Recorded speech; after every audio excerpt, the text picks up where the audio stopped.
Hey, what's up guys? So this video that I'm talking to you on right now, this was made after the video you're about to see. I just wanted to let you know to stay tuned till the end. It looks like the video might finish, but at that point that it looks like it might end, keep going. I just had a little bit of a bonus for you guys that I hope will help. Right now I'm at the beautiful Prospect Park enjoying this summer-like weather that we're having over here in the winter time. So this is pretty awesome. I got the Brompton out. In case you guys need a bicycle, a Brompton is definitely the way to go. That bike is one of the best investments I've made, up there with the Tonal. Love this thing. So I hope you guys are enjoying the weather too. Stay tuned till the end. I hope you appreciate the video and I hope you enjoy. Take care, guys. Good morning, everybody. So today we're back. I had a request to do squats and I had a request to do deadlifts on this machine. So I know that's probably something that people don't often see on Tonal. A lot of the time legs, unless you're a woman, a lot of the time legs, not all the time, but a lot of the time legs are kind of like leg day is skipped, and I'm guilty of that. I have a bad back, so I don't always like to do back. Some days I'll skip back, depending on how my back feels. Today I feel well enough to do a little bit of back to demonstrate. So I hope that this video is useful to those of you out there who've been wondering, is Tonal good for lower body movements? Which it absolutely is. So you're going to see today, excuse me, you're going to see today that that is the case, and I hope that this video helps. Before we get there though, I want to discuss two more things. So first, before I do that, I'm working on my back, my upper back, right? So what we're doing is the reverse fly. Now I want to show you something real quick. You come over here and take a look at this screen with me. You're gonna see on this screen, I'm gonna touch this here. You're gonna see the movement chart on the screen. You see this pop out? This shows you what angles this needs to be on for the reverse fly movement. For all movements, it shows you what angles it needs to be on, okay? Now, you'll notice the height, it's telling me, it's blinking. The height should go one up. So the Tonal wants me to go like this. The Tonal wants the arm to be here. But now if I were to keep the arm here on the reverse fly, the arm itself, take a look at what I'm doing. Sorry about all the crazy movements going on here. The arm is going to be higher because I'm short. I'm a short guy. I'm 5'6". The arm is going to be higher than my chest. Okay, it's just about higher than my chest. Now, anybody who's been to the gym, who's been on a pec deck doing a reverse fly, knows that that arm, you should raise the seat so that the arm is mid-chest. So, and I also want to show you guys, if you take a look at the little guy on the screen here, this is one of the trainers. If you take a look at this guy's form, you're going to see the arm is mid-chest. The arm lines up mid-chest. It's not going up to the top of his chest. So this is something I wanted to point out. Tonal put in this feature of showing you where to angle these arms. But keep in mind, guys, you have to know what you're doing. I've mentioned it in some other videos that you need to have a good grasp on what you're doing. You can't just buy a Tonal and be like, I'm going to use this Tonal, it's going to get me in the best shape ever, I'm not going to get hurt, and they have trainers on there.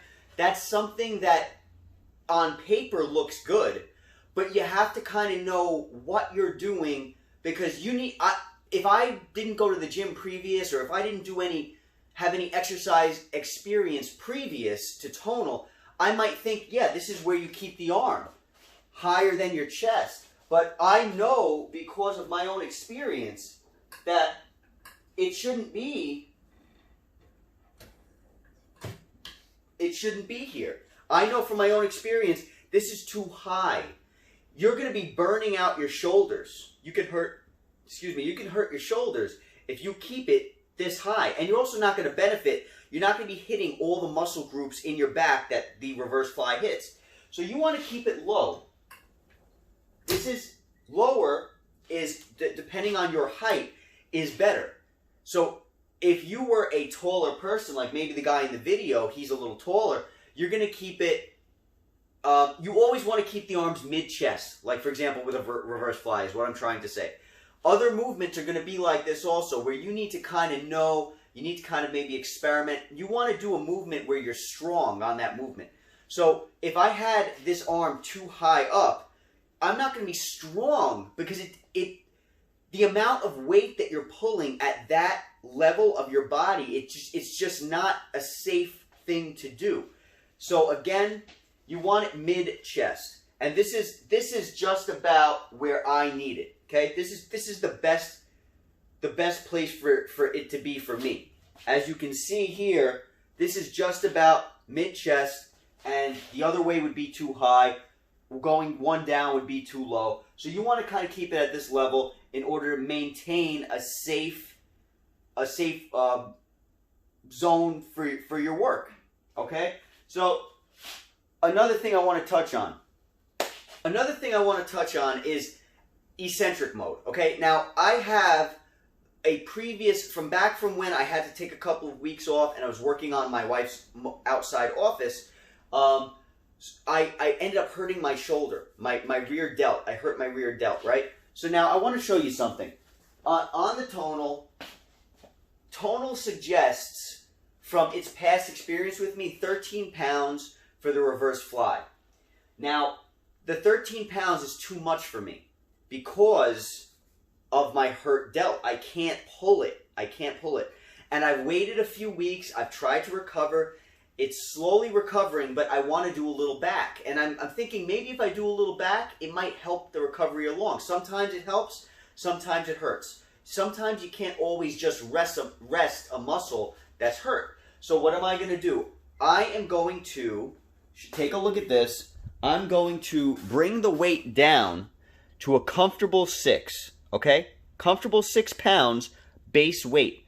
So my concentric is going to be 6 pounds. So I'll be pulling 6 pounds out like him right now.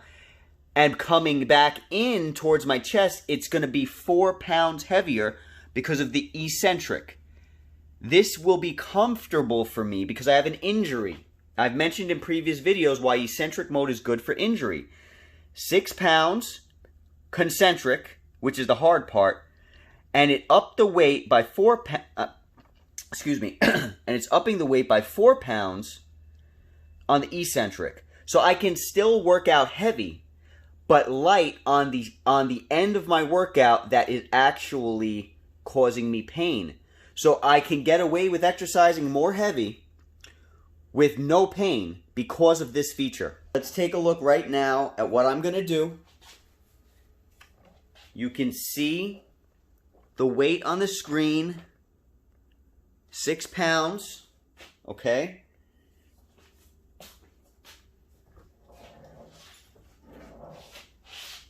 I'm going to turn the weight on. 6 pounds coming out. After the second rep, eccentric mode is going to start. 6 pounds coming out. 10 pounds coming back.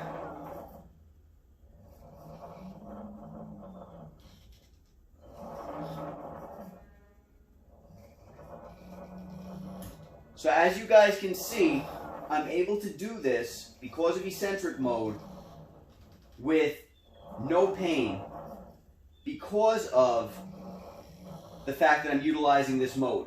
Now that's pretty great. So that's just something I wanted to touch on beforehand before we get into the back and leg exercises.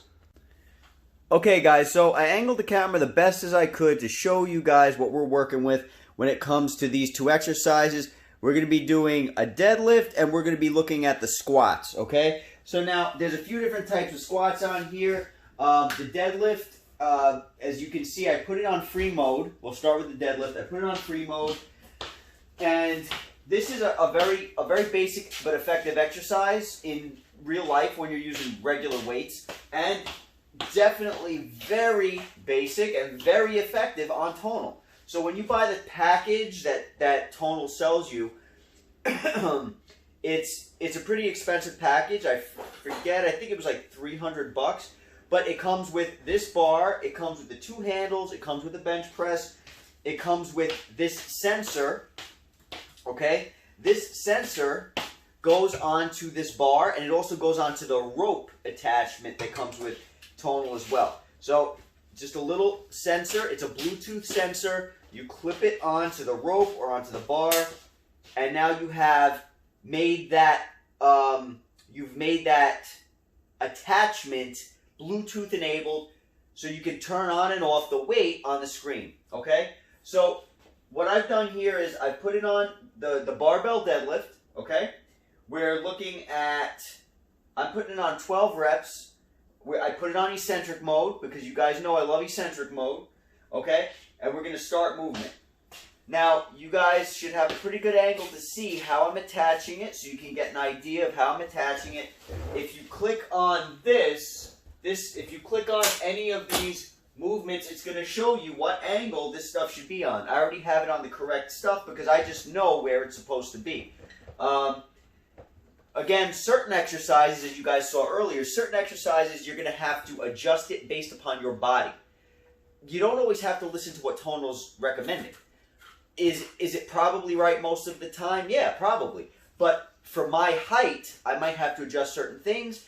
Or maybe your width, depending on how wide you are or how narrow you are, you might want to adjust things based upon that. So just have a good idea of the movement you're doing, have a good idea of what it's supposed to feel like and what muscle groups it's supposed to work, and you're going to get a very good idea on how you should work with this Tonal, even if for some reason Tonal's not recommending the proper alignment, okay?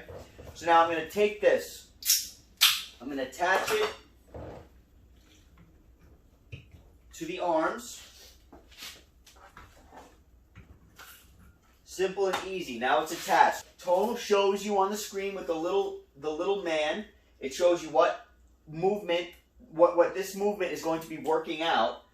Okay, we see our legs, some of our forearms. It's going to be working out our abs. It's going to be working out our butt.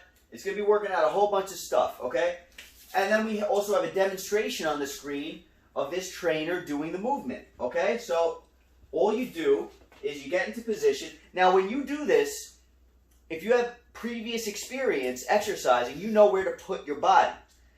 You know where your legs need to be. You know how your legs need to, you know how to execute the movement. If you don't, you have this trainer. Take a look at what they're doing. Focus on what they're doing. Every trainer is a little different. They'll show different trainers for the same exercise sometimes. There's no one way, and I've said this in other videos, there's no one way to do something. You just need to execute it properly. If something is more comfortable to hold the bar this way than that way, do that. If your feet are better a little wider, a little narrower, depending on you, that's what you have to do, okay? So, but I like to look at the trainer. Despite me having previous exercise experience, I like to look at the trainer because, hey, I'm not a trainer. So maybe I can get some more information from this trainer that I don't know already. There's nothing wrong with improving. You have to improve. So I like to look at where the trainer's feet are in correlation to the arms. That has helped me in the past. Take a look at how she's bending. Take a look at what her back looks like. She's got a straight back. Take a look at that stuff in order to properly execute the movement, okay? And as with anything, there's a learning curve, but you'll get it, okay? So we're going to come down here. Right now, the weight is off. When I want to turn the weight on, I'm going to press this button. It's the same thing as if I were to press the screen. That'll turn it on as well. But this makes it super easy and convenient, okay? So I aligned this button to where it's comfortable for my thumb to hit, or whatever finger you want. I like thumb, okay? And now we're going to do a deadlift. So my feet, my toes are near the front of the arms. We're going to have a slight bend at the knee, and we're going to come down with a straight back. All right? Now this is automatically put on 66 pounds because it knows from my previous workout we have it on 66 pounds, and it has 17 pounds eccentric. All right? So I haven't worked out back in a couple weeks because my back hasn't been good. Back, legs, that whole portion of my body just has been right lately. So we're going to see if I can do that. If not, I'll just simply lower the weight. All right, so the weight is now on. I press that button.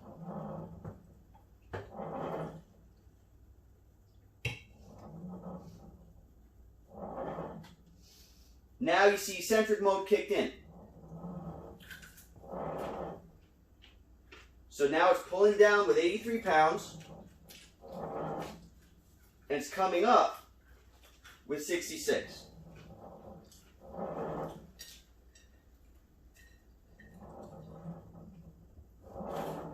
And this feels great right now.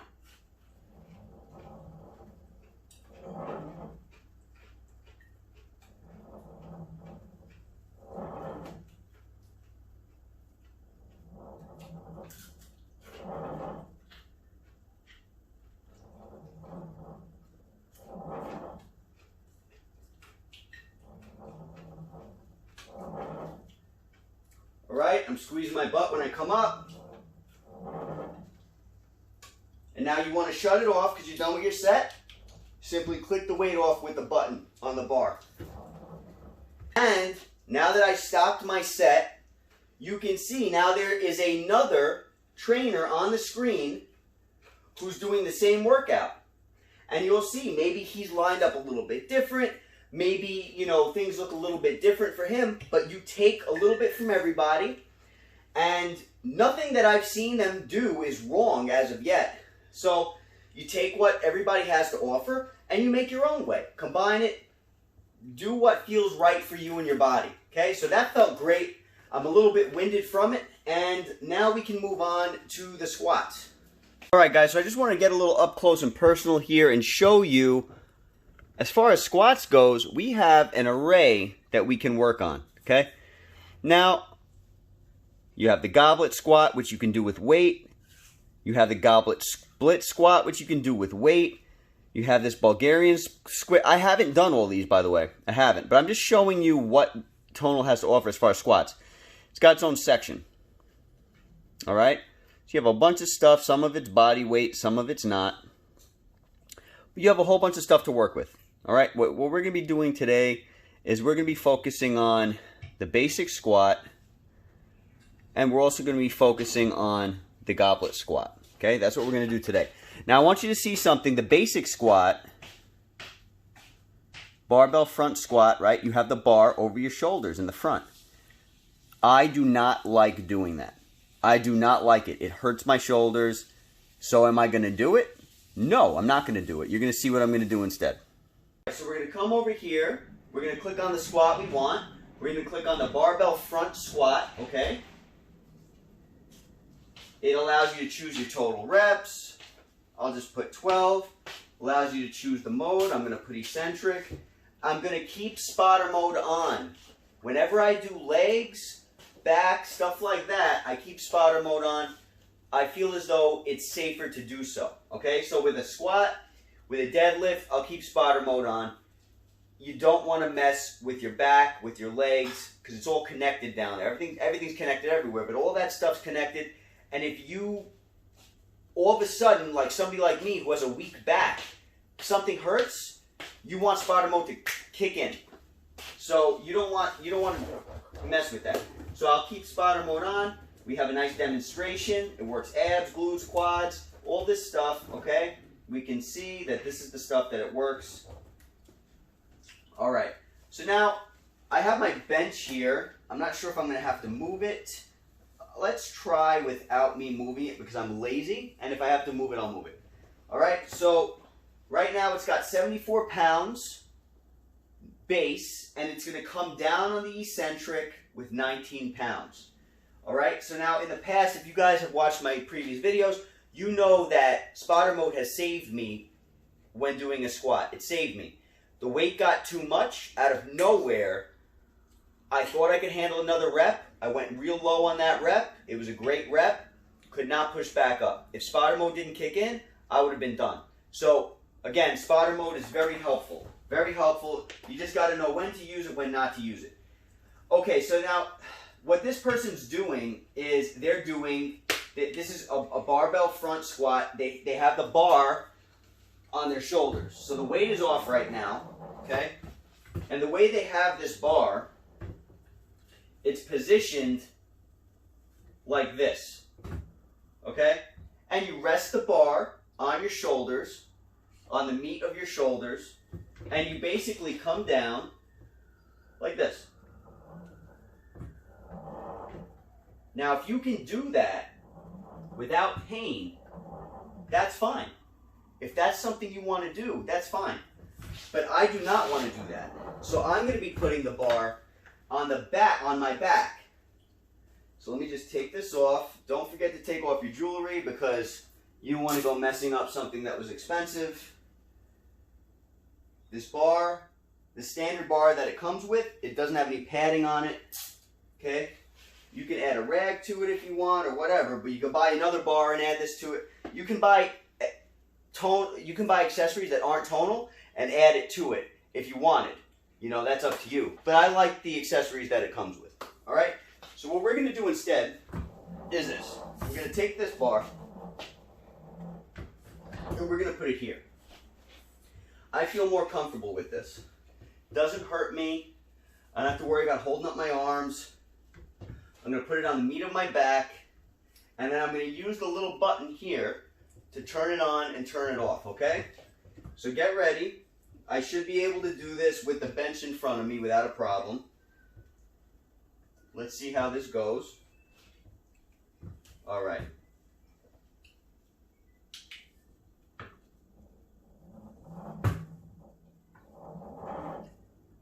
This feels good. This feels good to me. Keep your abs tight. Suck your waist in towards the tonal at the end to get that full range of motion. Tighten your butt.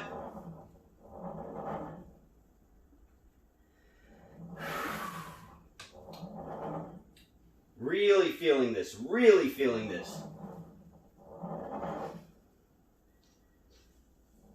93 pounds coming down, 74 pounds coming up. Guys, heart rate's going crazy.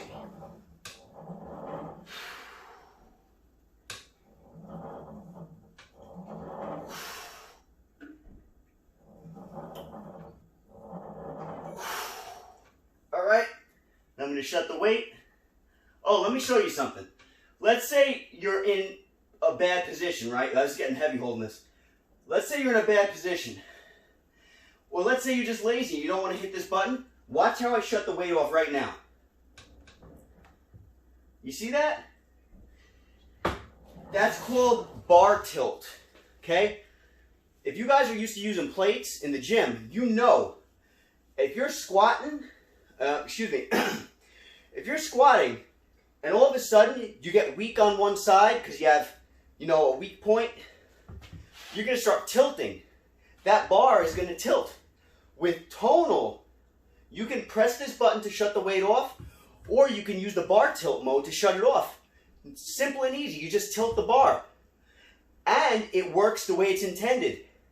If you get weak, it is going to kill the weight. If you start to drift and your bar starts to go like this, it's going to kill the weight. Awesome, awesome, awesome feature. The people who created this are geniuses, okay? I'm just going to demonstrate again so you guys can see how bar tilt mode works. I'm over here. I'm repping away.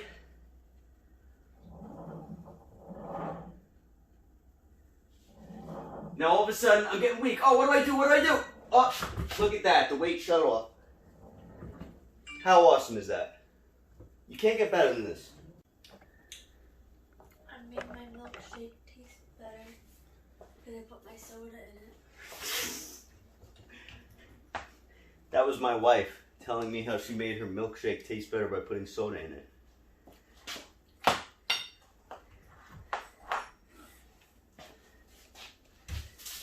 She taunts me while I'm working out. She's like, you want to be healthy? I'm going to drink a milkshake at 10:30 a.m. Okay, so now we're going to take a look at the goblet squat, one of my favorites. I like the goblet squat better than the barbell front squat because I feel like I don't know why, I just like it. It's more comfortable to me. All right, so nothing wrong with switching things up. We are going to go back to the squat section on this machine. Okay, squat. I do not like the Goblet split squats. I feel like it just takes too much energy. It could be because I'm lazy.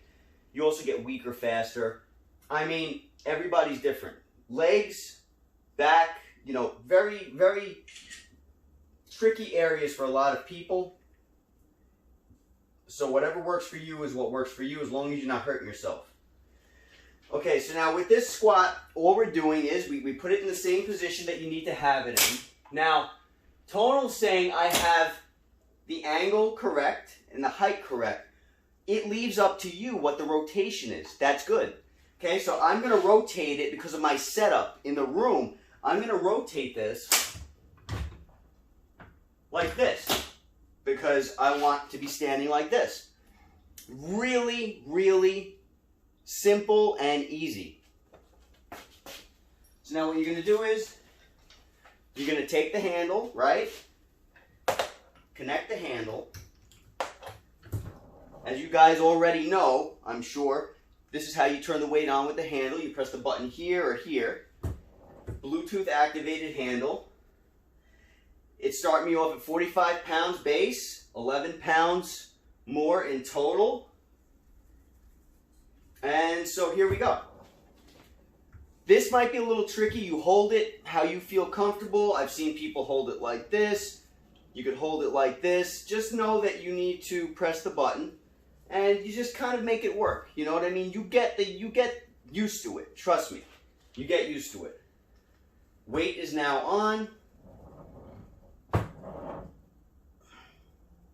Hold it close to your chest so you don't throw your back.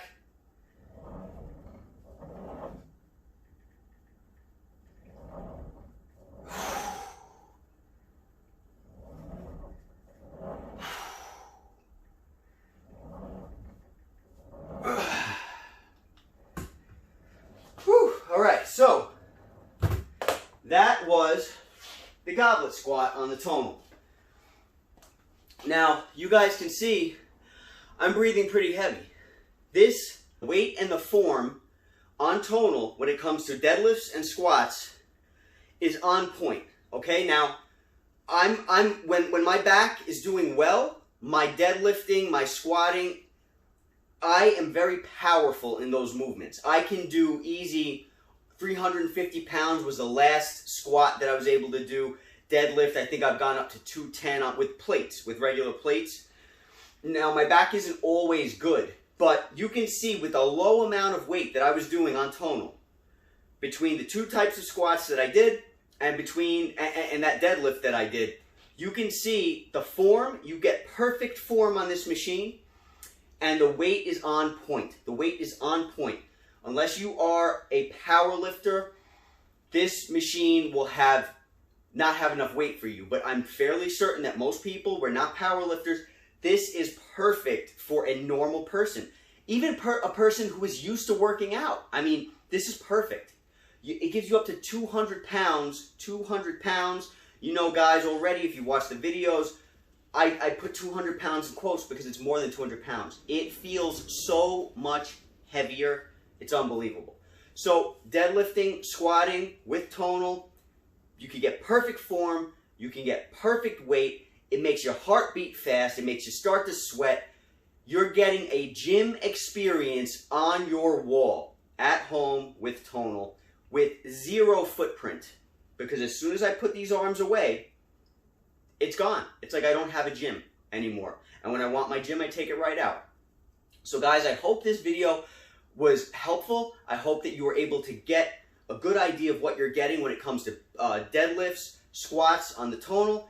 If you have any more questions, please feel free to reach out. I appreciate the questions, and I'm glad to see that people have questions, because you don't want to buy this machine and then find out you're not happy with it. It comes with a free, excuse me, not free, but it comes with a 30-day money-back guarantee, where if you don't like the machine, they take all that money back. They give you all your money back.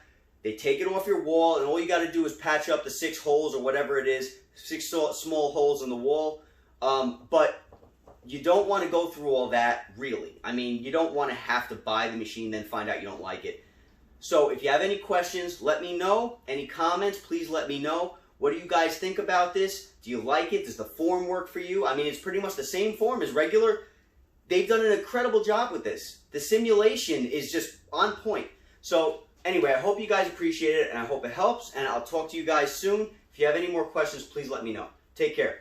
Oh, I'm not letting you go yet. I'm not letting you go yet. Something I wanted to talk to you guys about. A little off the topic of tonal, but still in the realm of health, okay? So what ended up happening was the other day, I've had so far like 2 cheat days, okay? And I never take cheat days. You might notice I'm a little bit puffy. I'm retaining a little bit of water. Last night I ate a ton of salt. Ton of salt. I went to a place called Veggie Castle. Off the hook, vegan food. Really, really good. I got dinner there. I got dessert there. Really amazing stuff, but super high calorie, super high in salt. Not necessarily healthy, but delicious. So I went there. Long story short, I'm super puffy today because of the salt.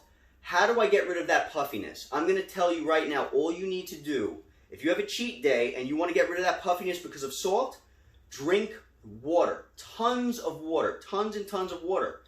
Eventually, I'd say within a day, even if you had an absurd amount of salt, all that puffiness is just going to disappear. So that's what I'm going to be doing today. I'm going to be focusing on the water, right? Another thing, about 3 or 4 days ago, I did something stupid, and I ate a ton of carbs. Now, why do I say that was stupid? It's not stupid because of the carbs. It was stupid because of the amount of food I ate. And the reason I did that was because I was trying a challenge on YouTube that's been going around. And I tried that challenge, and you know what? I'm not going to post the challenge. I was going to post it, but I'm not going to post it because in doing the challenge, I realized just how unhealthy things like that are. And I would not want to contribute to the YouTube society in trying challenges like this because of the way it made me feel. I felt like garbage afterwards. So I couldn't, with a clean conscience, I could not just put that out there and be like, hey, look, I did this too. I tried it, but I would never do it again because I would not want to put my health at risk again, and it was a stupid thing to do. Long story short, I ate a ton of carbs, okay? I'm talking about like 13 or 15 pieces of bread in a sitting, okay? Now, the reason I bring this up is I was at 170 pounds. 170 pounds when I did that. I went up the next day to 175. Now, it's normal for your weight to fluctuate between maybe 2 and 3 pounds a day, water weight, stuff like that. But when it comes to carbs, carbs are demonized by people. And they've been demonized by me for years. For years, I was on low-carb diet. And that's not healthy. So the reason I'm bringing this up is, the reason why so many people demonize carbs is because carbs make it seem like you are eating all these carbs and you're gaining all this weight. Which is, in a way, true. Yes, you're gaining weight, but those 5 pounds that I gained from all those carbs, if I didn't know any better, I'd think, oh my God, I gained all this weight, I'm not eating bread again. This is terrible. Look what bread does to you. Guys, I want to explain to you what happens when you eat bread. What happens when you eat bread or any type of a carb, right? When you eat that, your body breaks it down, and anything that you don't utilize as energy, anything that you don't work off, it gets stored as energy. So the carb gets broken down into something called glycogen. Glycogen is just like a fancy word for energy, right? So your body, I'm not a doctor, I'm not a scientist, I'm just explaining to you what the fact of the matter is. If I say it a little bit wrong, forgive me. Do your own research to, figure out what I'm trying to say if I don't make sense to you. So you can find it very easily on the internet, just take a look at it. But long story short, when you eat carbs, your body breaks down that carb, and anything that you don't end up utilizing as energy in your workout or your daily routine, it ends up becoming stored energy, which stored energy is what? It's fat, okay?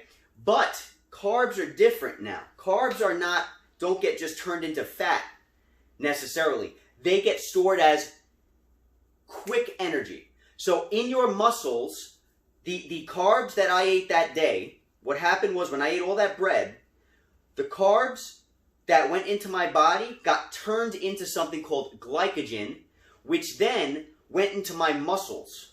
Now what happens when that happens is that energy is in your muscles, hanging out in your muscles, waiting for you to exercise again. As soon as you start exercising, your energy is coming from those carbs that you ate that day. So even if I ate all those carbs on, let's say, a Monday, and now Wednesday comes, I have stored energy in my muscles in the form of glycogen waiting to be used for my workout. I gained 5 pounds for 2 days straight. I was 5 pounds extra. Guys, that was not because I gained fat. Because by the third day, because I knew what to do, all that went away. I was back at 170 pounds. So how did I get back to 170 pounds within 2 days? The reason why I was able to do that was because I know that it gets stored as energy in your muscles, and glycogen in itself stores water. Glycogen is the energy that gets stored in your muscles, waiting for you to exercise, but along with it is water. So I gained 5 pounds of water. So what I did was, the next day after eating all that bread, I didn't eat any carbs, and I exercised. So my body used the glycogen from my muscles. It used it, and it caused it to deplete. While the energy is depleting from my muscles, so is the water. So I'm losing water weight. I didn't sweat during my workout, but I'm naturally losing water weight because of the chemical, the combustion of that energy. So within 2 days, within the first day of me doing that, I was down by, I think, 3 pounds. And then by the second day, I was down by the other 2 pounds. I'm back at 170 pounds. So last night, I had another cheat day, and I don't feel guilty for it because the food was amazing. But as soon as my vacation, I'm on vacation right now, as soon as that's over, I'm going back onto my normal routine, which I've pretty much been on my normal routine this entire vacation, which is why I said I can afford a cheat day. So as soon as I get back onto my normal routine, my vacation's over, I'm going to start eating healthy, more healthy again, less cheat days, because I don't typically do cheat days. I don't necessarily need them. I think a lot of people feel like they need them. I don't need them.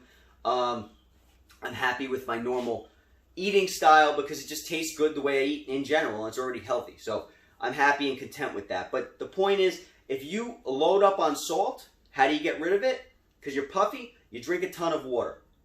As soon as possible, just drink a ton of water, keep drinking, and eventually, very soon, it'll go away. That's number one. And number two, if you load up on carbs and you eat an entire pizza and you look at the scale and you're 8 pounds heavier, don't freak out. It's not fat necessarily. You also have the cheese and the oil in there, which is going to contribute to fat stores, but most of it is just water. So it's energy that you need to burn. So what happens when you load up on carbs on a Monday? You eat a whole pizza on a Monday. Don't eat as many carbs the next day. Just focus on your protein. Do your exercise. Your body is going to be fueled by the carbs that you already have in your muscles, by the glycogen. And once you work that off, all the water weight is going to disappear. And now you're back to a normal level again. So I just want to explain that. I hope that was helpful as well. I know that I don't typically talk about health in that respect, but it's something that I found to be helpful to know. And I thought you guys would appreciate it as well. So I hope you guys have a great day. Now I'm going to let you go. Can't wait to talk to you guys again soon.